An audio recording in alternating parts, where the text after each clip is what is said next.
Who are you? It doesn't matter who I am.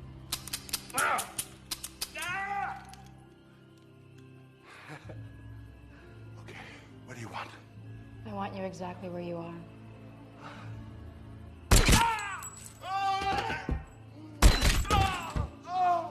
Whatever the pain, I double it. Please, please don't kill me. I'm not gonna kill you. Huh? Oh. Oh, no, no. Please.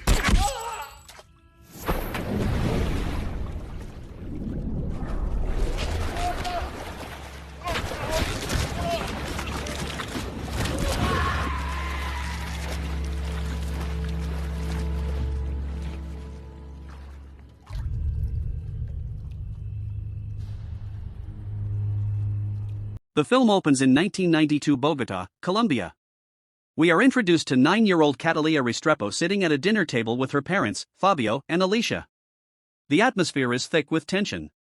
Fabio, a high-ranking associate for the drug lord Don Luis, knows he has been marked for death after attempting to leave the cartel. Fabio gives Cataleya two things: a microchip containing the cartel's financial secrets, her passport to a new life, and the address of her uncle in Chicago. He tells her that if anything happens, she must run to the U.S. Embassy.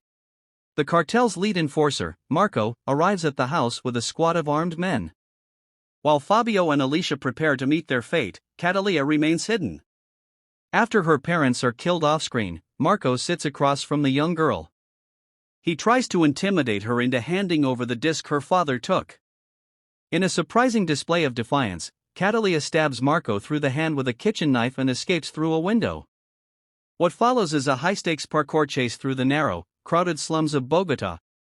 Despite being pursued by grown men in vehicles and on foot, Cataleya uses her small size and agility to navigate sewers and rooftops, eventually reaching the U.S. Embassy. At the embassy, Cataleya swallows the microchip to hide it and demands to see the officials. When she meets with an agent, she literally spits the chip onto the table, a gesture of both her survival instinct and her disdain for the situation. In exchange for the intel on Don Luis, she is granted passage to the United States. The scene shifts to Miami, where she is processed by U.S. Marshals. However, Cataleya has no intention of staying in the witness protection system. During a bathroom break at the transit station, she slips out a window and hitches a ride on a bus, eventually making her way to Chicago. Cataleya arrives at the doorstep of her uncle Emilio. Emilio is a man with his own ties to the criminal underworld, and he is devastated to hear of his brother's death. He takes her in, but the trauma has left Cataleya cold and focused on one thing: revenge. The scene opens with a transition to Chicago, where a grown Cataleya is maintaining her secret identity. She visits her uncle Emilio and her grandmother. The atmosphere is warm but underlined by Emilio's concern.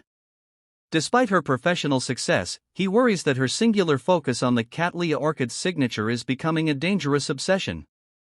Emilio warns her that by leaving her mark at every crime scene, she isn't just sending a message to Don Luis, she is inviting the FBI to hunt her down.